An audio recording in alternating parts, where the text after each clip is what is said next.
Bonjour à vous les amis, voici une nouvelle histoire du Baal Shem Tov. Alors, cette histoire-là nous est parvenue par l'intermédiaire d'un grand chassid qui s'appelait Rabbi Yaakov Kinder. Et il raconte qu'un jour, il se trouvait dans le pays de Freisin, dans la ville de Klonsberg. Et là-bas, il a loué une chambre dans une auberge où se tenait là-bas, il s'est assis dans la grande salle de l'auberge pour boire. Et il aperçoit un groupe d'hommes qui discutent. Discussion très animée, c'était des commerçants juifs qui s'étaient réunis pour discuter. Et il y avait parmi les participants, il y avait des juifs de la ville de Klotsk, qui étaient des commerçants eux-mêmes riches, mais aussi très érudits dans l'étude de la Torah, car dans la ville de Klotsk, on étudiait beaucoup la Torah. Et donc, au fil de la discussion, les commerçants juifs se mettent à parler des chassidim en général, de la voie de la chassidoute et des chassidim. Il est connu que les hommes de la ville de Klotsk étaient de fervents opposants à la chassidoute. Et les commerçants juifs avec lesquels ils parlaient là-bas se mirent à parler des chassidim, eux aussi, contre les chassidim. Qu'est-ce que c'est que ces coutumes chassidiques, et d'investir autant d'heures dans la prière, et de se tremper dans le mikvé tous les jours, et ce sont des choses inhabituelles dans le judaïsme, nous n'avons pas l'habitude, mais pour qui se prennent-ils donc? Et de fil en aiguille, ils se mirent à accuser les rabbins des communautés chassidiques, jusqu'à ce que, entend Rabbi Yaakov Kinder, qui se trouve dans la table d'à côté, que les commerçants juifs se mettent à parler du grand rabbi Dovber de Mezerich. L'homme, le grand homme qui a remplacé le Baal Shem Tov à la tête de tout le mouvement chassidique après son départ de ce monde. Et dès que les commerçants se mirent à parler contre le grand rabbi Dovber, là, les commerçants juifs de Klotsk leur disent « Stop! Arrêtez-vous! Nous ne permettrons pas que vous parliez de cet homme. Car nous-mêmes avons été témoins d'un immense miracle qui s'est produit par son intermédiaire. » Ah!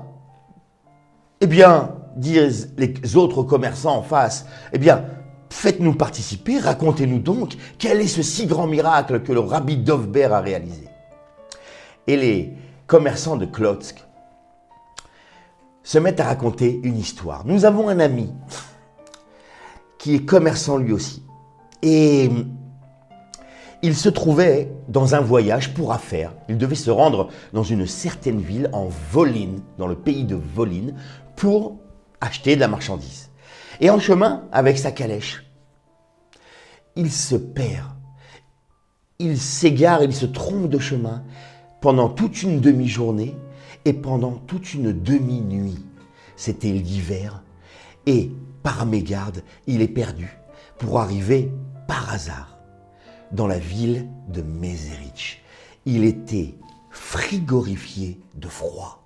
Il cherchait un refuge. Mais c'est le milieu de la nuit, racontent les hommes de Klotsk. Et notre ami cherchait une maison où il pouvait apercevoir de la lumière. Mais aucune maison n'était éclairée. Il n'y en avait qu'une seule, où brillait une petite bougie à l'intérieur. Alors, notre ami s'est dépêché d'aller taper à cette porte, glacée. On lui a ouvert la porte. Et il s'aperçoit que la lumière ne provenait pas de la pièce principale de la maison, mais d'une chambre à l'intérieur. Il était arrivé sans le savoir dans la maison du grand rabbi Dovber de Mezerich. Lorsque ce juste s'aperçoit qu'il y a un homme qui est entré chez lui. Alors il se lève, il vient à sa rencontre. « Shalom, bonjour à toi, dit-il. Que fais-tu par ce froid en pleine nuit ?» Alors notre ami, disent les commerçants de Klotsk, notre ami lui a raconté: voilà, je me suis perdu et je suis arrivé là, j'étais glacé, j'ai cherché un endroit, je n'ai trouvé que votre maison qui était éclairée. Et le Maguide de Mezerich regarde l'homme dans les yeux et lui dit: de quelle ville viens-tu? Je viens de la ville de Klotsk, répond notre ami. Et là, le rabbi Dovber lui dit, écoute-moi bien, ce n'est pas par hasard que tu es arrivé dans ma maison, précisément à Mezrich, dans ma propre maison. Et là, nous raconte notre ami commerçant. Le Maguide de Mezrich met ses lunettes sur lui, ses lunettes. Alors, les fois où le tzaddik mettait ses lunettes, c'était dans une intention bien précise.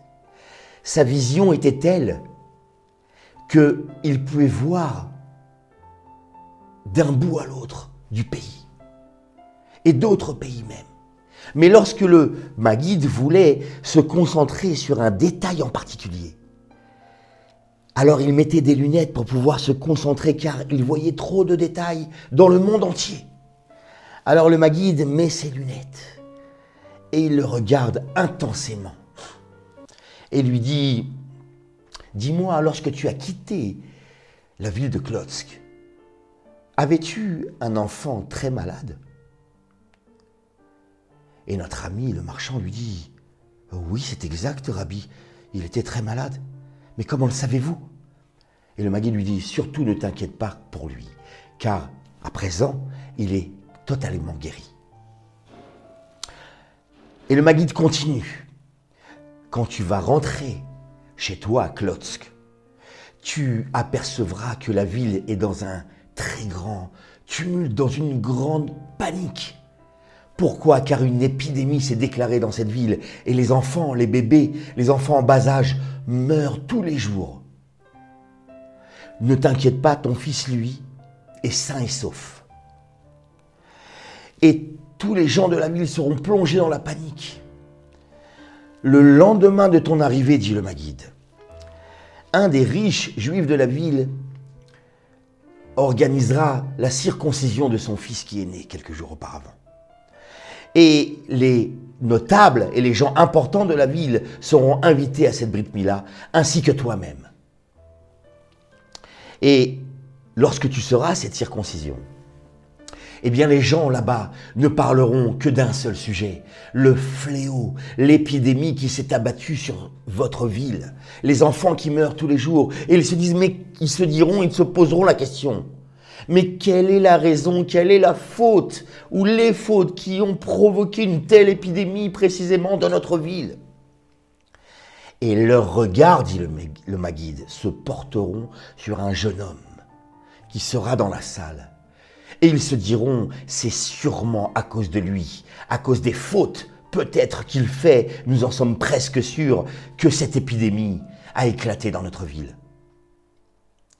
La vérité est, dit le Maguide à notre ami le commerçant de Klotsk, c'est qu'il n'a aucune faute chez lui, qu'à Dieu ne plaise. Ça n'est pas lui le responsable.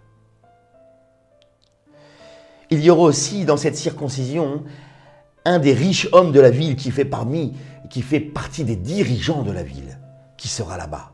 Sache, dit le Maguide, que c'est lui le véritable responsable. C'est les fautes cachées qu'il fait chez lui en cachette, graves, très graves, qui ont provoqué cette épidémie et ce fléau. Eh bien, sache que les hommes vont se concerter et vont attraper le jeune homme. En essayant de le forcer à avouer, ils se mettront à lui mettre des coups de bâton pour qu'il avoue ses soi-disant fautes. Et ce riche juif, un des dirigeants de la ville, c'est le responsable véritable, lèvera la main lui aussi pour frapper ce jeune homme. Et c'est à ce moment-là que toi, dit le Maguide, tu devras attraper sa main et lui crier « Méchant que tu es ! Tu veux frapper cet homme alors que c'est toi le responsable. C'est toi qui as fait ces fautes si graves dans la ville qui a provoqué cette calamité, cette épidémie. » Et tu verras, dit le Maguide, que l'homme reconnaîtra et avouera sincèrement toutes les graves fautes qu'il a commises. Et dès ce moment-là, dit le Maguide, tu verras, le fléau s'arrêtera et plus personne ne mourra. Voilà ce que tu devras faire, dit le Maguide. Mais sache que si tu ne le fais pas, ton fils mourra d'une mort subite et immédiate. Et les marchands de Klotz continuent leur récit et notre ami a quitté le Maguid et est retourné chez nous à Klotsk. Et effectivement, la ville était prise dans une épidémie terrible qui frappait les enfants. Et tous les détails se sont réalisés un à un, l'invitation à la circoncision, les gens qui ruminent contre un jeune homme qui est en fait innocent. Tout s'est précisément réalisé et l'homme a réalisé toutes les demandes du tzaddik. Il a arrêté l'homme qui voulait frapper et il a reconnu ses fautes et l'épidémie s'est arrêtée. Dès lors, les marchands finissent leur récit et ajoutent en disant aux commerçants qui faisaient partie de la réunion, depuis ce moment-là, mais quel homme existe sur terre pour qui Dieu parle au travers de sa bouche, tel que le grand rabbi Dovber de Mézerich. Et dès lors, les commerçants se sont tus, ils n'avaient plus rien à dire. Et cette histoire nous est parvenue car Rabbi Yaakov Kinder était présent dans cette auberge et il a entendu toute la conversation et il a pu témoigner et nous amener cette merveilleuse histoire chez nous, ici, maintenant, pour vous et pour tout le monde. Je vous souhaite à la semaine prochaine pour un récit merveilleux du Baal Shem Tov.